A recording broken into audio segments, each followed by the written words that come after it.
Once again, good afternoon, cadets from BSc Nautical Science 17, Group 1 to 6. This is the Commander Ramkrishnan again in continuation of part 2 of our online capsule. Let me continue. That is the rising and setting of celestial body. We have seen about part 1 of this particular capsule, have understood what is rising and setting of celestial body. If I have to highlight a couple of points about part 1, what we have learned. Number 1, rising and setting of celestial body is an apparent motion resulting from true motion of Earth motion around its axis from west to east. So, in fact, all celestial body rise and set as an apparent motion it is. We have just seen that. Number 2 point, there is a constant relation between your ship position, that is the observer's latitude, and the declination of the celestial body. In particular, if you take sun, observer's latitude, whether it is north or south, has got a bearing directly with a declination of sun, north or south. If both sun declination and ship latitude in the north, you are likely to have more daytime and less night time. And vice versa, if you are in the northern hemisphere and the sun is having declination south, then you will have lesser daytime, longer night time. That relationship we have already seen. Third point you have to keep in mind in that when the sun is rising, there are 2 points you have to keep it there, that is a part of that. Theoretical rising and visible rising. Theoretical rising, you cannot see yourself, but what you can see is a visible rise. When the sun is at the visible horizon, you are thinking that it is a sunrise occurs. Yes, you are right. But however, we have seen in the previous capsule, part 1, actual sun is below the celestial horizon. How much it is? About 0 degree 50 minutes. So when sun is visible rise is occurring, you have got sun's altitude is more than, or the zenith distance, if we take it from your zenith to the sun, true sun, which is below the celestial horizon, it will be more than 90 degree. So when true sun comes on the celestial horizon, or center of the true sun is at the celestial horizon, then it is called theoretical sunrise. At this time, the altitude, true altitude of the sun is 0 and zenith distance is 90 degree. These are the points you have to keep in mind. And also we have seen what is twilight, why the twilight is longer in a higher latitude. And also we have seen why daylight is longer or daylight is shorter. And also we have seen what is circumpolar body, what are the conditions for circumpolar body. And finally we have also seen if a constant or continuous twilight to be present in the night. Even though sun has gone below the horizon, but sun has not gone below the 18 degree belt of twilight. That is the reason you have got a continuous twilight. In the twilight, 1 point you have to keep in mind, out of the 3 stages, the stage number 2, that is the nautical twilight, when the sun is between 6 and 12 degree below the celestial horizon, that stage is called nautical twilight. It is an ideal twilight period where you can observe stars and planet and measure their section altitude and arrive at your position. So now that is what we have learned in part 1. Now let's go to the part 2, what we are going to see now. I have just highlighted what is theoretical sunrise sunset.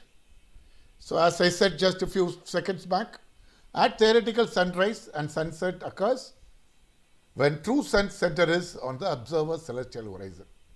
As it is at the celestial horizon, the true altitude of sun will be 0 degree.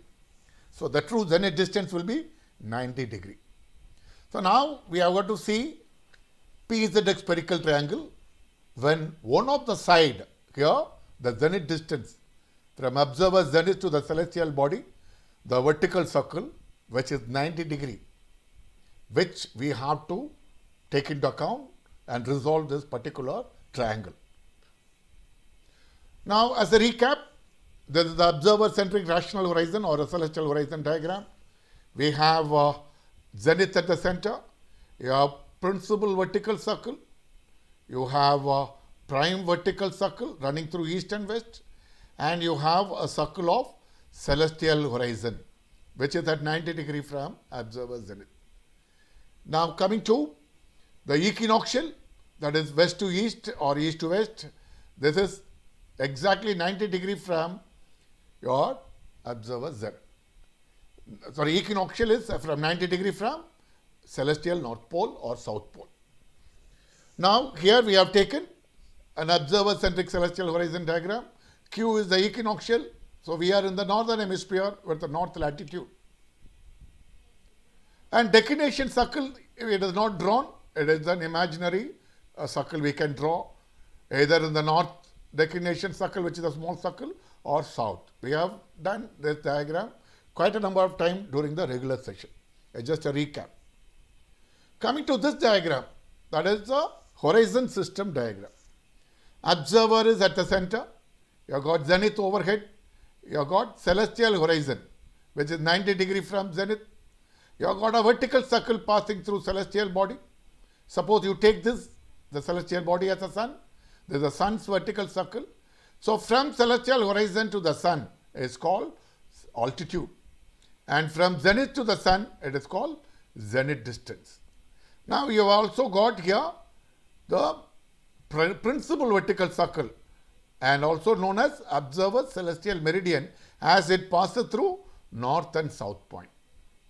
It's just a recap. Now coming to on the same diagram, as we said, the true sun is at the celestial horizon, which is at 90 degree from zenith. That is, the theoretical sunrise occurs. At this time we know altitude is 0 and zenith distance is 90 degree. Now coming to this, suppose the sun is at the celestial horizon, x dash which is written here, x double dash which is written here, this will be there will be a declination circle, as it is again observer in the northern hemisphere with the north latitude. Elevated pole is north pole, celestial north pole. You have got a east point, west point, north point and south point, and you have principal vertical circle and prime vertical circle. When the sun is rising here as x dash, it is at the celestial horizon. We know altitude is 0 because from zenith to the celestial body, this vertical circle, it is exactly 90 degree, or in other words, when altitude is 0, the zenith distance zx is 90 degree. That's why I put a square here. Now what is azimuth and amplitude? Before we resolve this 90 degree, one side of a spherical triangle which is 90 degree, which we call it a quadrantal spherical triangle, let me explain two more terms. Azimuth and a newer term you are learning now, what is amplitude. Azimuth we have learned enough. We have already calculated for all other celestial body including sun. For azimuth at 24 hours duration, anytime we can calculate based on the right angle spherical triangle or ABC method or your sine formula. We have done that and we have found out compass error also. Now coming to about amplitude and azimuth, what is the relation? Now this is a picture which is available in your practical navigation book also. Now once again, observer centric celestial horizon diagram, north point, south point, west point, east point, and you have equinoctial observer in the northern hemisphere. Let us assume x is the position of x is rising sun. If it is so, zx is zenith distance, it is a vertical circle, and p to x is nothing but your polar distance, because the declination circle is not shown here. We know px is nothing but 90 minus declination, we call it as polar distance. Now rising azimuth in this case, because the body is rising at a theoretical rise, sunrise, sun is at the celestial horizon. Azimuth is measured from north or south. In this case, true azimuth is always from true north, but quadrantal system we can measure it from north or south. Now this is the rising azimuth, that is from principal vertical circle to the vertical circle of celestial body measured at zenith is called azimuth. But amplitude is from the angle measured at the zenith from prime vertical circle to the vertical circle of celestial body sun while rising. And I have written on the right side, it is an arc of celestial horizon. This is the arc of celestial horizon, or angle at observer's zenith between prime vertical circle and the vertical circle of the sun only at rising time. Amplitude is not used any other time. Amplitude is used only for rising, setting celestial body, not for any other condition. Amplitude, little more amplification on that. What is amplitude? By looking at it, we know from principal vertical circle to prime vertical circle is 90 degree at zenith. So, amplitude, this angle is nothing but 90 minus azimuth, rising azimuth. Or in setting, if you take, it will be like that. So, let us take an amplitude, how it is denoted. Now, look at it, what I have written. Amplitude is denoted from east how much to north, or from east how much to south. Similarly, from west how much to north, or west how much to south. Unlike azimuth, which is denoted always from north to east, north to west, or south to east, or south to west. This difference to be noted. I have given you two examples. Example number 1. If a rising setting azimuth for rising sun is north 72 degree east, then amplitude will be 90 minus 72, which is 18 degree. Here it will be denoted east 18 north. Example 2. Say if a rising setting azimuth of setting sun, it is not drawn on the picture. Suppose it is south 85 west. From south 85 degree to west, here will be the sun. Then amplitude will be from west 5 degree south. This point to be noted. Now, this is the regular azimuth we have already seen.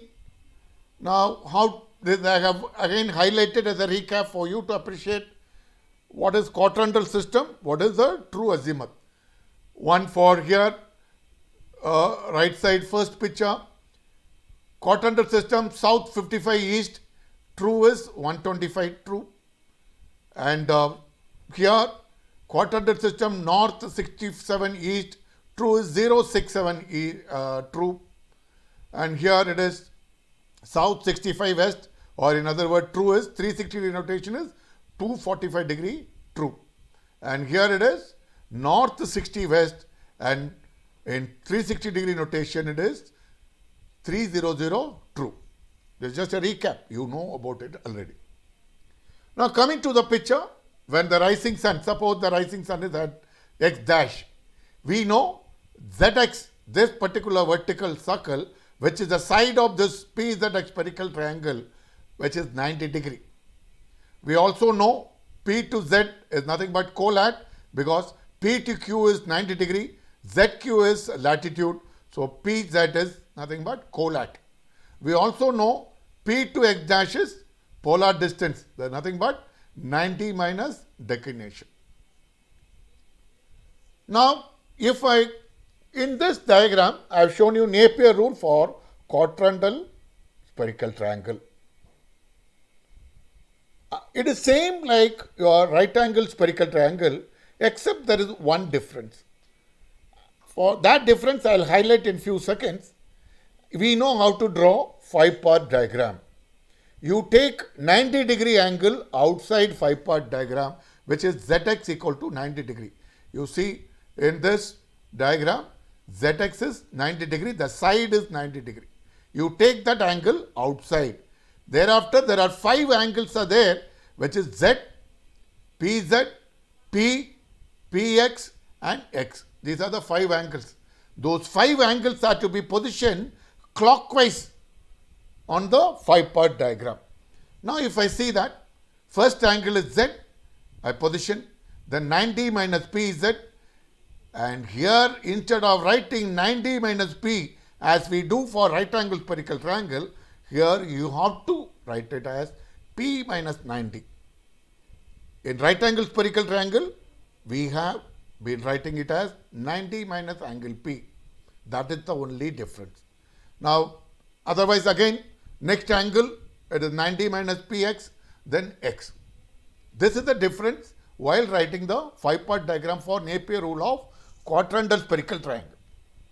Now, we know if a 5-part diagram of Napier rule is drawn, we have two rules can be applied. Sine of middle part equal to product of cos of opposite part. Also we know sine of middle part equal to product of tan of adjacent part. So sine of middle part equal to product of cos of opposite part. Now as we have seen it, now let's do an example. Before that, let's see the derivation of the formula also. Sine middle part in this case will be 90 minus polar distance Px equal to cos of opposite. In that diagram which you have seen it, it is opposite, that is z, that is azimuth, and 90 minus Pz. So if you come into that, so cos azimuth into cos 90 minus Pz, which is colat.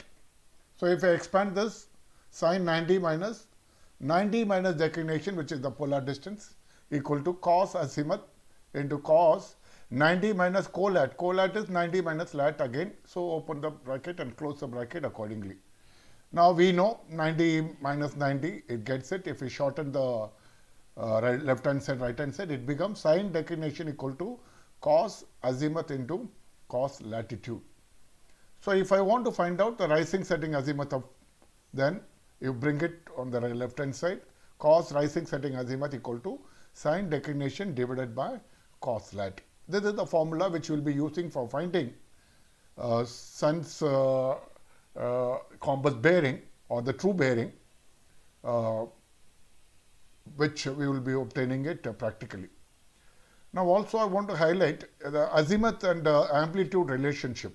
So the formula can be again rewritten. Left hand side we have cos rising setting azimuth. Rising setting azimuth is, as we have seen in the previous slides, which is 90 minus amplitude. Amplitude, which I told you, it is from prime vertical circle to the vertical circle of sun. Now if I have to use 90 minus amplitude in place of rising setting azimuth, it becomes cos 90 minus amplitude equal to sine amplitude. So the formula can be also written as sine amplitude equal to sine declination divided by cos latitude. We also know that secant equal to 1 by cos, hence the formula can be written as sine amplitude equal to sine declination into secant lat. This is the way we derive this particular formula, but for all practical purpose we can make use of cos rising setting azimuth equal to sine declination divided by cos lat. Now let's take an example, then understand how it is used. I am deliberately taking from your practical navigation, page number 124, chapter 27, exercise 29, for finding compass error and deviation using rising setting sun. So as I have quoted, this is the example 1 on 5th March 2008 in position 32 degree 12 minute north, 178 degree 16 minute east. The rising sun bore 100 degree by compass. And if I had a variation by chart at that particular position where we were operating at sea at a 3 degree east, then we need to find out what is the compass error and deviation of compass. Before proceeding solving this particular problem, let us assume that you actually observed the rising sun and noted the local mean time from the ship's clock for your position at sea. And suppose, say it was 5th March at 06 hour 22 minutes 00 second. Otherwise, we have to calculate also, that we will teach how to calculate with the help of a nautical almanac during the regular session. Now, local mean time sunrise, as we said, it is 6 hours 22 minutes 00 second on 5th March. We know we are operating near the international date line. Our longitude is about 178 degree. So you convert the longitude arc to time, You are fully aware of it, how to convert it. It will come to 11 hours, 53 minutes, 4 seconds. So we know the relation between LMT and GMT. So from there we can, since we are operating in the eastern side, we know the time is always ahead. So GMT time will be less. So you subtract this, you get it at 4th March, 18 hours, 28 minutes, 56 seconds. Please note the date change because of GMT. We are operating in the longitude east and GMT is on the west of us. For this GMT, calculate the declination of sun from the nautical almanac, provided you have it at home. Declination of sun for 4th March for 1800 hours is 06 degree 05.2 minute south. Now, a small point we have to keep in mind, general knowledge. We know we are talking about date of 4th March. We know on 20th or 21st March we have vernal equinox where sun declination will be 0. So between December where the winter solstice occur to March 21st, you have sun in the southern hemisphere or declination south. So it will be reducing from 23.5 degrees south. It will be coming down to 00 degree. So 4th March it is about 6 degree 5.2 minute. So D factor, you have to take it from the same page of the nautical almanac, in this case -1. And for 28 minutes, if you calculate from that particular minute page, it comes to 0.5 minutes. So invariably it has to be subtracted because declination is reducing. So finally the declination value comes to 06 degree 4.7 minutes south. Now using the formula we have just derived cos rising setting azimuth equal to sine declination divided by cos slant. In that case, apply that sine 6 degree 4.7 minute divided by cos 32 degree 12 minute, which will come to 82.8 degree. That is the your cos inverse of it. Now you can use this formula for finding this particular bearing azimuth, the rising setting azimuth. Again, it is in quadrantal system you will be getting it. We need to convert it to 360 degree notation also. Another method we learn about ABC method, Norris table, to find the azimuth. But remember to use the prefix and suffix of azimuth obtained will depend on the sun's declination. Where sun declination in this case south, and you are observing in the rising sun. So rising sun means it is in the east. So declination is south, so it has to be southeast. So when you apply the quadrantal system, it is south 82.8 degree east. Converted to 360 degree notation, it will come to 097.2 degree true. This is the true bearing of the sun by calculation. Now let us look at observed bearing by compass. It was 100 degree. So we know true bearing is 097, observed bearing is 100. That means our compass has been reading higher value. So it is, we can call it compass error as 2.8 degree high. Sometimes it is also can be said that it is west, but I recommend you to keep this in mind. Compass error, always say you try to know it as whether it is reading low or high. As I told you in the regular session, compass error high, steer high. Compass error low, steer low. Now next comes to the deviation part of it. If I have to find the deviation of the compass, we know the cadet rule. It is a CDMVT, that is a compass to true, add 8, subtract west for finding deviation. Variation we have been given already 3 degree east. We need to find out the deviation.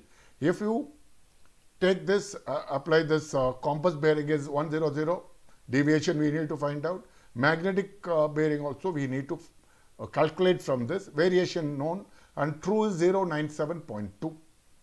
So from there, when you do it on a paper, you will get it 5.8 degree west.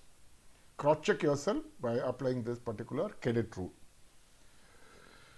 Gentlemen, with this we are completing the learning of rising setting of celestial body, in particular about the sun, and use of it for finding our compass error and deviation of the compass.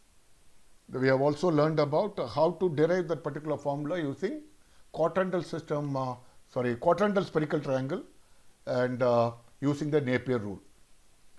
In addition to that, some of you may have the practical navigation book with you. Please take that exercise 29. There are 5 problems listed under that. You may practice it at home and get fully conversant with this. And when I come online with the online capsule classes scheduled by the university, you may have any doubt, you may clarify with me. Take care. Thank you. Bye bye.